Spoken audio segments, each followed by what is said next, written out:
ರೊಟ್ಟಿ ರೆಡಿ ಆಗಿದೆ.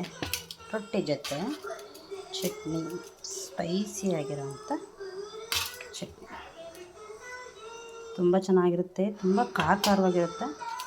ಸೊ ಸೂಪರಾಗಿರುತ್ತೆ. ಚಳಿ ವೆದರ್ಗಂತೂ ಸೂಪರಾಗಿರುತ್ತೆ. ಈಗ ಟಿಫನ್ ಮಾಡೋಣ.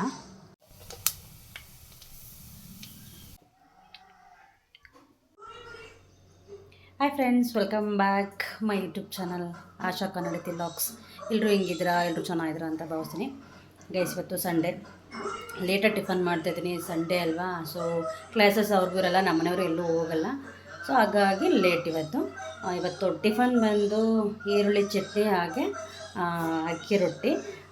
ಇವತ್ತು ಅಂದರೆ ಋತುಂಗೆ ಕ್ಲಾಸ್ ಇರಲ್ವಲ್ಲ, ಸೊ ಹಾಗಾಗಿ ಸ್ವಲ್ಪ ಲೇಟು ತಿಂಡಿ. ಅವನಿಗೆ ರೊಟ್ಟಿ ತಿನ್ಸೋದಕ್ಕೆ ಸಂಡೇ ಆದರೆ ಚೆಂದ. ಸೊ ನಿಧಾನಕ್ಕೆ ಅವ್ನು ಟಿ ವಿ ನೋಡ್ಕೊಂಡು ತಿಂದುಬಿಡ್ತಾನೆ. ಬೇರೆ ದಿವಸ ಆದರೆ ಒಂದೇ ಉಸಿರಿಗೆ ಅವಸರವಾಗಿ ಒಂದು ಸ್ವಲ್ಪ ತಿಂತಾನೆ, ಓಡೋಗ್ತಾನೆ. ಸೊ ಅವನಿಗೆ ಯೂಶ್ವಲಿ ರೊಟ್ಟಿ ಇಷ್ಟ. ಸೊ ರೊಟ್ಟಿ ಅಂದರೆ ಅವ್ನಿಗೆ ನಿಧಾನಕ್ಕೆ ತಿನ್ನಬೇಕು. ಸೊ ಹಾಗಾಗಿ ಇವತ್ತು ಈರುಳ್ಳಿ ಚಟ್ನಿ ಮಾಡ್ತಾಯಿದ್ದೀನಿ ಮೊದಲು, ಆಮೇಲೆ ರೊಟ್ಟಿಗೆ ತಯಾರಿ ಮಾಡ್ಕೊತೀನಿ. ಗೈಸ್, ಈರುಳ್ಳಿ ಚಟ್ನಿ ಸಿಂಪಲಾಗಿ ಮಾಡ್ತೀನಿ. ನಾನು ಯಾವಾಗ ಮಾಡಿದ್ರು ತುಂಬ ಐಟಮ್ಸ್ ಇಲ್ಲ, 4ರಿಂದ 5 ಐಟಮ್ಸ್ ಅಷ್ಟೇ ನಾನು ಯೂಸ್ ಮಾಡೋದು ಈರುಳ್ಳಿ ಚಟ್ನಿಗೆ. ಗೈಸ್, ಏನು ತೋರಿಸ್ತೀನಿ ನೋಡಿ ಇವತ್ತು.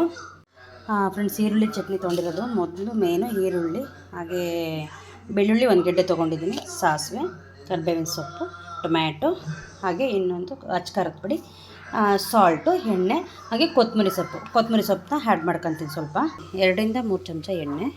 ಇದು ಕಾದಿದೆ ಚೆನ್ನಾಗಿ. ಇದಕ್ಕೆ ಈಗ ಸಾಸಿವೆ ಹಾಕಿದ್ದೀನಿ, 2 ಬೆಳ್ಳುಳ್ಳಿ, ಒಂದು ಟೇಸ್ಟಿಗೆ ಬೇಕಾದರೆ ಹಸಿರು ಮೆಣಸಿನ್ಕಾಯಿ ಸೇರಿಸ್ಕೊಳ್ಳಿ, ತುಂಬ ಚೆನ್ನಾಗಿರುತ್ತೆ. ಈಗ ಈರುಳ್ಳಿ ಮೇಯ್ನಾಗಿ ಇದಕ್ಕೆ ಇರೋದೇ ಈರುಳ್ಳಿ. ಸೊ ಈರುಳ್ಳಿನ ಸೇರಿಸ್ಕೊತಾ ಇದ್ದೀನಿ.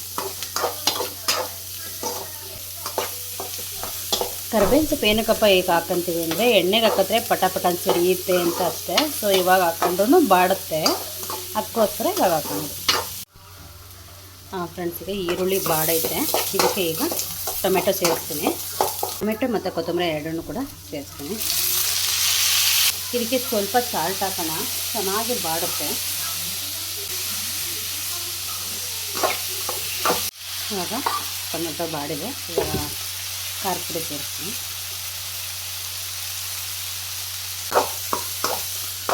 ಇದೇ ಥರ ಮಾಡ್ಕೊಂತೀನಿ, ಚೆನ್ನಾಗಿರುತ್ತೆ. ನೀರೆಲ್ಲ ಹಾಕೊಂಡ್ರೆ ಚೆನ್ನಾಗಿರಲ್ಲ. Finally salt.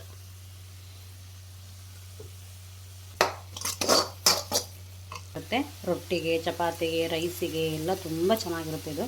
ಇದಕ್ಕೆ ಒಮ್ಮೆ ಟ್ರೈ ಮಾಡಿ, ಆಮೇಲೆ ನನಗೆ ತಿಳಿಸಿ. ಫ್ರೆಂಡ್ಸ್, ಬಿಸಿ ಬಿಸಿ ರೊಟ್ಟಿ ರೆಡಿ ಆಗಿದೆ. ರೊಟ್ಟಿ ಜೊತೆ ಚಟ್ನಿ, ಸ್ಪೈಸಿ ಆಗಿರೋಂಥ ಚಟ್ನಿ ತುಂಬ ಚೆನ್ನಾಗಿರುತ್ತೆ, ತುಂಬ ಖಾರವಾಗಿರುತ್ತೆ. ಸೊ ಸೂಪರಾಗಿರುತ್ತೆ. ಚಳಿ ವೆದರ್ಗಂತೂ ಸೂಪರಾಗಿರುತ್ತೆ. ಈಗ ಟಿಫನ್ ಮಾಡೋಣ. ಗೈಸ್, ಟಿಫನ್ ಆಯಿತು. ಸೊ ಇವತ್ತು ಸಂಡೇ ಸ್ಪೆಷಲ್ ಮಾಡೋಣ ಅಂತ ಅಂದ್ಕೊಂಡಿದ್ವಿ. ಸೊ ಮಂಗಳವಾರ ದೇವರಿಗೆ ಕೋಳಿ ಒಪ್ಪಿಸ್ಬೇಕು ಅಂತ. ಸೊ ಭಾನುವಾರ ಇವತ್ತು ಸ್ಪೆಷಲ್ಲು ಲೇಟ್ ಆಗುತ್ತೆ. ಹಾಗೆ ಮತ್ತು ಸೋಮವಾರಕ್ಕೆ ನಾವು ನಾನ್ ವೆಜ್ ಏನೂ ಮುಟ್ಟಲ್ಲ. ಸಾಂಬಾರೆಲ್ಲ ಮಿಕ್ಕಿದ್ರೆ ವೇಸ್ಟ್ ಆಗುತ್ತೆ ಅಂತ ಹೇಳ್ಬಿಟ್ಟು ಇವತ್ತು ಸಂಡೇ ಸ್ಪೆಷಲ್ ಸ್ವಲ್ಪ ಕ್ಯಾನ್ಸಲ್ ಮಾಡ್ತಿದ್ದೀವಿ. ಮಂಗಳವಾರ ಮಾಡೋಣ ಅಂತ. ಹಾಗೆ ಇವತ್ತು ಮೊಳಕೆ ಕಟ್ಟಿನ ಸಾಂಬಾರು ಮಾಡೋಣ ಅಂತ. ಗೈಸ್ ನೋಡಿ, ನಾನು ಕವರ್ಗೆ ಈ ಥರ ನೋಡೋಣ ಈ ಸಲ ಅಂತ ಮೊಳಕೆ ಕಟ್ಟಿಟ್ಟಿದ್ದೆ. ಎಷ್ಟು ಚೆನ್ನಾಗಿ ಬಂದಿದೆ ನೋಡಿ ಮೊಳಕೆ. ಪ್ರತಿ ಸಲ ನಾನು ಬಟ್ಟೆ ಕಟ್ಟಿಡ್ತಾಯಿದ್ದೆ. ನೋಡೋಣ ಬಟ್ಟೆ ಏನೋ ಕವರ್ಗೆ ಕಟ್ಟಿಡೋಣ ಅಂತ ಕಟ್ಟಿಟ್ಟೆ. ತುಂಬ ಚೆನ್ನಾಗಿದೆ ಮೊಳಕೆ. ಇದೆ ಇವತ್ತು ಮೊಳಕೆ ಕಟ್ಟಿನ ಸಾಂಬಾರು. ಇದನ್ನ ಬೇಯಿಸ್ಬಿಟ್ಟು ರುಬ್ಬಿ, ನಮ್ಮ ಕಡೆ ಉಪ್ಸಾರು ಮಾಡ್ತಾರಲ್ಲ ಆ ಥರ ಮಾಡ್ತೀನಿ. ಇವಾಗ ಸಾಂಬಾರಿಗೆ ಫಸ್ಟ್ ಇದರಲ್ಲಿ ಕಾಳುಗಳನ್ನ ಬೇಯಿಸ್ಕೊತೀನಿ. ಬೇಯಿಸಿದ ನಂತರ ನಾನು ಉಪ್ಸಾರು ಮಾಡೋದ್ರೆ, ನಮ್ಮ ಕಡೆ ಬಸ್ಸಾರು ಅಂತಾರೆ, ಕೆಲವ್ರ ಕಡೆ ಉಪ್ಸಾರು ಅಂತಾರೆ. ಸೊ ಒಬ್ಬೊಬ್ಬರು ಒಂಥರ ಕರೀತಾರೆ. ಓಕೆ ಗೈಸ್, ಈಗ ಅಡುಗೆ ಮಾಡ್ತೀನಿ. ಇದರಲ್ಲಿ ಹಾಕ್ಕೊಂಡು ಒಂದು ಸ್ವಲ್ಪ ಬೇಯಿಸ್ಕೊಂಡು ಆಮೇಲೆ ನಂತರ ನಾನು ಖಾರ ರುಬ್ಕೊಳೋದು. ಫ್ರೆಂಡ್ಸ್, ಇವಾಗ ಈ ಕುಕ್ಕರ್ಗೆ ಸ್ವಲ್ಪ ನೀರು ಹಾಕ್ಕೊಂಡಿದ್ದೀನಿ. ಮೊಳಕೆ ಕಟ್ಟಿರೋ ಕಾಳನ್ನ ಈ ಥರ ಹಾಕ್ಕೊಂಡಿದ್ದೀನಿ. ತೊಳೆದ್ಬಿಟ್ಟು ಇದಕ್ಕೆ ಹಾಕ್ಕೊತೀನಿ. ಫ್ರೆಂಡ್ಸ್, ಕಾಳೆಲ್ಲ ಹಾಕಾಯಿತು. ಇದಕ್ಕೆ ಸಾಲ್ಟ್ ಸೇರಿಸ್ಕೊಳ್ಳೋಣ. ಸಾಲ್ಟ್ ಸೇರಿಸಿ ಇದನ್ನ ಕ್ಲೋಸ್ ಮಾಡಿ 1ರಿಂದ 2 ವಿಷಲ್ ಹಾಕಿಸ್ಕೊಳ್ಳೋಣ. ಓಕೆ ಫ್ರೆಂಡ್ಸ್, ಈಗ ಕಾಳನ್ನು 1 ವಿಷಲ್ ಹಾಕಿಸ್ಕೊಂಡೆ ಅಷ್ಟೇ. ನೋಡಿ ಈ ಥರ ಬೆಂದಿದೆ ಕಾಳು, ಚೆನ್ನಾಗಿ ಬೆಂದಿದೆ ಕಾಳುಗಳು. ಇದನ್ನು ಈ ಥರ ಮೊಳಕೆ ಚಿಕ್ಕದು ಮೊಳಕೆ ಇದ್ದಾಗ ಆಲೂಗೆಡ್ಡೆ ಈ ಥರ ಎಲ್ಲ ಖಾರ ರುಬ್ಬಿ ಆಲೂಗೆಡ್ಡೆ ಹಾಕಿ ಅಂದರೆ ಗಟ್ಟಿ ಗ್ರೇವಿ ಟೈಪ್ ಮಾಡ್ಬೋದು. ಬಟ್ ನಾನಿವತ್ತು ಕಾಳನ್ನ ಸಪ್ರೇಟಾಗಿ ಒಗ್ಗರಣೆ ಹಾಕ್ಕೊಳ್ಳೋಣ ಅಂತಲೇ ಇವತ್ತು ಉಪ್ಸಾರು ಮಾಡ್ತಿರೋದು. ತುಂಬ ಚೆನ್ನಾಗಿರುತ್ತೆ ಗೈಸ್ ಇದು. ಇವತ್ತು ಬನ್ನೀಗ ಉಪ್ಸಾರಿಗೆ ಖಾರ ರೆಡಿ ಮಾಡ್ಕೊತೀನಿ. ಫಸ್ಟು ಈಗ ಒಂದು ಜಾರ್ಗೆ ಕಾಯಿ,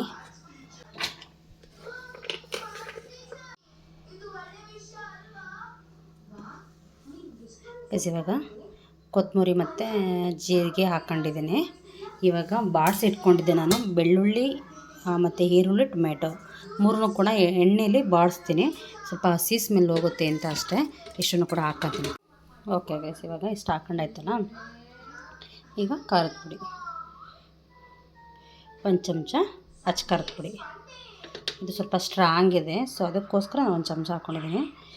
ನಾನು ಕೊತ್ತಂಬರಿ ಸೊಪ್ಪು ಹಾಕಿರೋದ್ರಿಂದ ಅರ್ಧ ಚಮಚ ಅಷ್ಟೇ ಧನಿಯಾ ಪುಡಿ ಹಾಕೋದು. ಗೈಸ್ ಆಯಿತು.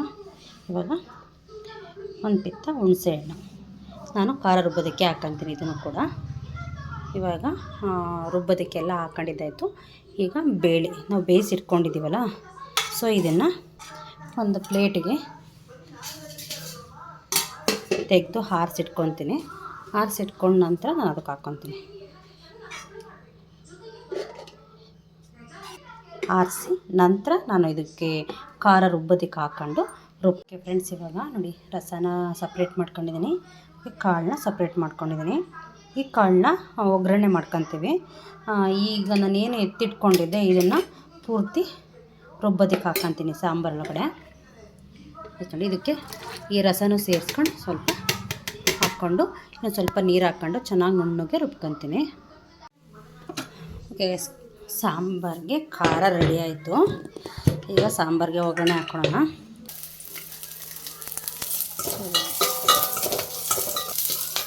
ನಾವು ರುಬ್ಬಿರೋ ಅಂಥ ಖಾರನ ಇದಕ್ಕೆ ಸೇರಿಸ್ಕೊಳ್ಳೋಣ. ಓಕೆ, ಈ ಜಾರ್ಗೆ ಸ್ವಲ್ಪ ನೀರು ಹಾಕಿ, ಅಂದರೆ ರಸ ಇರುತ್ತಲ್ಲ ಆ ರಸನ ಇದಕ್ಕೆ ಹಾಕ್ಕೊಂಡು ಇದನ್ನು ಪೂರ್ತಿನ ತೊಳ್ದಂಗೆ ಮಾಡಿ ಇದಕ್ಕೆ ಹಾಕೋಣ.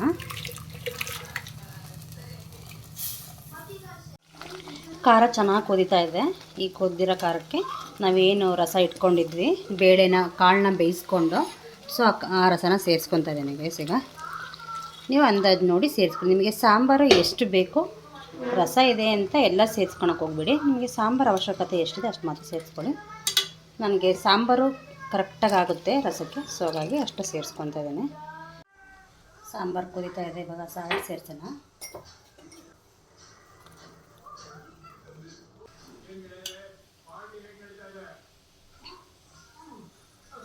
ಫ್ರೆಂಡ್ಸ್ ಈಗ ಒಗ್ಗರಣೆಗೆ ಇಟ್ಕೊಂಡಿದ್ದೀನಿ.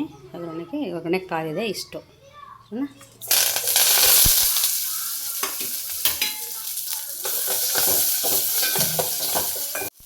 ಇವಾಗ ಕಾಳನ್ನ ಸೇರಿಸ್ಕೊಳ್ತಾ ಇದ್ದೀನಿ.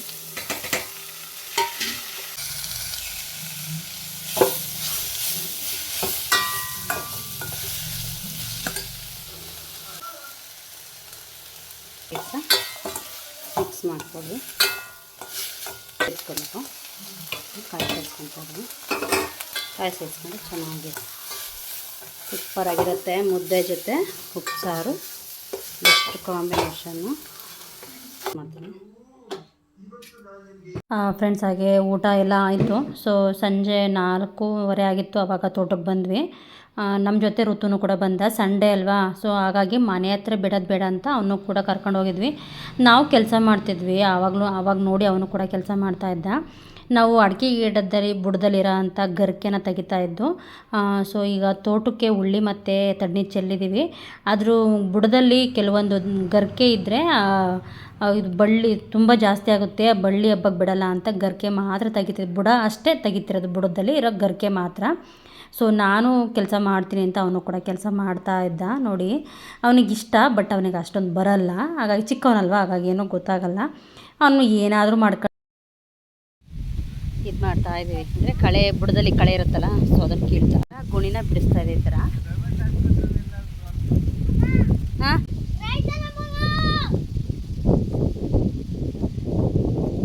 ಹಾಗೆ ಋತುನ ಅವ್ರ ಅಪ್ಪ ಕೇಳ್ತಾಯಿದ್ರು, ನಿಮ್ಮಪ್ಪ ಏನು ಅಂತ ಅಂದರೆ ಏನು ಕೆಲಸ ಮಾಡ್ತಾರೆ ಅಂತಂದರೆ ಏನು ಅಂತ ಹೇಳ್ತೀಯಾ ಅಂದರೆ, ಹಾಗೆ ರೈತರು ಅಂತ ಹೇಳ್ತೀನಿ ಅಂತ ಅಂದ.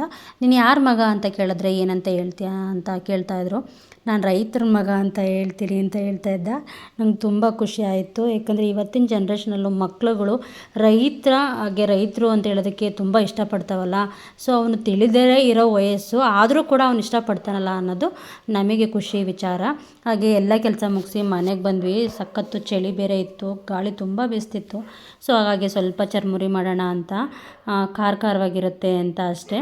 ಸೊ ಮಂಡಕ್ಕಿ ಚರ್ಮುರಿ ಮಾಡೋಣ ಅಂತ ಎಲ್ಲ ತಯಾರಿ ಮಾಡ್ಕೊಂಡಿದ್ದೀನಿ. ಸಿಂಪಲಾಗಿರುತ್ತೆ, ತುಂಬ ಚೆನ್ನಾಗಿರುತ್ತೆ. ಒಂದು ಪಾತ್ರೆಯಲ್ಲಿ ಎಣ್ಣೆ ಹಾಕಿ, ಎಣ್ಣೆಗೆ ಸಾಸಿವೆ, ಒಣಮೆಣ್ಸಿನ್ಕಾಯಿ, ಕರ್ಬೇವಿನ ಸೊಪ್ಪು, ಬೆಳ್ಳುಳ್ಳಿನ ಹಾಕಿ ಚೆನ್ನಾಗಿ ಲೋ ಫ್ಲೇಮಲ್ಲಿ ಆದಷ್ಟು ಬಾಡಿಸ್ಕೊಳ್ಳಿ. ನಾನು ಯಾವಾಗಲೂ ಕೊಬ್ಬರಿನ ಸೇರಿಸ್ತೀನಿ, ನಂಗೆ ಕೊಬ್ಬರಿ ಅಂದರೆ ತುಂಬ ಇಷ್ಟ. ಹಾಗೆ ಕೊಬ್ಬರಿ ಹಾಕ್ಕೊಂಡು ಚರ್ಮುರಿನ ಮಾಡಿ ನೋಡಿ, ತುಂಬ ಚೆನ್ನಾಗಿರುತ್ತೆ. ನಾವು ಕೊಬ್ಬರಿನ ಆದಷ್ಟು ಎಣ್ಣೆಲಿ ಸ್ವಲ್ಪ ಫ್ರೈ ಮಾಡಿ ನಂತರ ಪುರಿಗೆ ಹಾಗೆ ಖಾರದ ಪುಡಿ, ಅರಿಶಿನ ಪುಡಿ, ಹುರ್ಗಡ್ಲೆ ನೀವು ಏನಾದರೂ ಸೇರಿಸ್ಕೊಬೋದು ಎಕ್ಸ್ಟ್ರಾ. ಹಾಗೆ ಸಾಲ್ಟನ್ನ ಸೇರಿಸಿ ಲೋ ಫ್ಲೇಮಲ್ಲಿ ಚೆನ್ನಾಗಿ ಡ್ರೈ ಮಾಡ್ಕೊಳ್ಳಿ. ಪುರಿ ಚೆನ್ನಾಗಿ ಕರ್ಮ್ ಅನ್ನಬೇಕು, ಆವಾಗಷ್ಟೇ ಚರ್ಮುರಿಗೆ ಒಳ್ಳೆ ಟೇಸ್ಟ್ ಕೊಡೋದು. ಆದಷ್ಟು ಸ್ವಲ್ಪ ಖಾರವಾಗಿ ಮಾಡ್ಕೋಬೇಕು, ಖಾರವಾಗಿದ್ರೇ ಚರ್ಮುರಿ ಚೆಂದ. ಕೊಬ್ಬರಿ ಹಾಕಿದ್ರೆ ಏನೋ ಡಿಫ್ರೆಂಟ್ ಟೇಸ್ಟ್ ಬರುತ್ತೆ, ನೀವು ಒಮ್ಮೆ ಟ್ರೈ ಮಾಡಿ. ಕೊಬ್ಬರಿ ಅಂತೂ ತುಂಬ ಅಲ್ಟಿಮೇಟಾಗಿರುತ್ತೆ, ಉಪ್ಪು ಖಾರದಲ್ಲಿ ಚೆನ್ನಾಗಿ ಬಾಡಿರುತ್ತಲ್ಲ ಕೊಬ್ಬರಿ, ಅದಕ್ಕೋಸ್ಕರ. ಹಾಗೆ ಚರ್ಮುರಿನ ಮಾಡಿದ್ವಿ, ಸ್ವಲ್ಪ ಖಾರವಾಗಿತ್ತು. ಹಾಗೆ ಸ್ಟ್ರಾಂಗಾಗಿ ಕಾಫಿ ಕುಡಿಯೋಣ ಅಂತ. ಒಂದ್ಸಲ ಕಾಫಿಗೆ ಅಡಿಕ್ಟ್ ಆದರೆ ಏನೋ ಬಿಡೋಕ್ಕೆ ಮನಸ್ಸೇ ಬರಲ್ಲ. ನಾವು ಇಷ್ಟೇ ಡಯೆಟ್ಟು ಅದರಲ್ಲೆಲ್ಲ ಫಾಲೋಅಪ್ಪಲ್ಲಿದ್ರೂ ಕೂಡ ಕಾಫಿ ಟೇಸ್ಟ್ನ ನೋಡಿದವರು ಮತ್ತೆ ಕಾಫಿ ಕುಡಿಬೇಕು ಅಂತ ಅನ್ನಿಸ್ತಾನೆ ಇರುತ್ತೆ. ಸೊ ಏನು ಮಾಡ್ತೀರಾ, ಅನಿವಾರ್ಯ ಡಯಟಲ್ಲಿರ್ತೀವಿ, ಆದರೂ ಪರವಾಗಿಲ್ಲ ಅಂತ ಕುಡಿದ್ಬಿಡ್ತೀವಿ. ಹಾಗೆ ಋತುಗೆ ನಮ್ಮನೆಯವ್ರಿಗೆ ಎಲ್ರಿಗೂ ಕೂಡ ಪುರಿ ಕೊಟ್ಟಿದ್ದೀನಿ. ಇವತ್ತು ಋತುಗೂ ಕೂಡ ಕಾಫಿ ಮಾಡ್ತಾಯಿದ್ದೀನಿ, ಚರ್ಮುರಿ ತಿಂತಾ ಇದ್ದಾನಲ್ಲ ಅದಕ್ಕೋಸ್ಕರ. ನಾನು ಸ್ವಲ್ಪ ಸಾಲ್ಟು ಮತ್ತು ಡಿಕಾಕ್ಷನ್ ಅವನಿಗೆ ಕಡಿಮೆ ಹಾಕಿ ಕೊಡ್ತೀನಿ. ಅದಾದ ನಂತರ ನಾವು ಡಿಕಾಕ್ಷನ್ ಮತ್ತು ಸಾಲ್ಟು ನಾವು ಮಾಮೂಲಿಗೆ ಹಾಕ್ಕೊಂಡು ಕಾಫಿ ಮಾಡ್ಕೊತೀವಿ. ಗೈಸ್ ಈಗ ಅವ್ರಿಗೆ ಕೊಟ್ಟ ನಂತರ ನಾನು ಅಡುಗೆ ತಯಾರಿ ಮಾಡ್ಕೊಬೇಕು ಸಂಜೆಗೆ. ಓಕೆ ಗೈಸ್, ಪೂರ್ತಿ ಸಂಡೇ ವಿಡಿಯೋನ ನಾನು ನಿಮ್ಮ ಜೊತೆ ಶೇರ್ ಮಾಡ್ಕೊಂಡಿದ್ದೀನಿ. ಈ ವಿಡಿಯೋ ಪೂರ್ತಿ ಇಷ್ಟ ಆದಲ್ಲಿ ಪ್ಲೀಸ್ ಲೈಕ್ ಮಾಡಿ, ಶೇರ್ ಮಾಡಿ, ಕಮೆಂಟ್ ಮಾಡಿ. ಹಾಗೆ ಹಳ್ಳಿ ಲೈಫ್ ಹೇಗಿರುತ್ತೆ ಅಂತ ನೀವು ಕೂಡ ಎಂಜಾಯ್ ಮಾಡಿ. Thank you.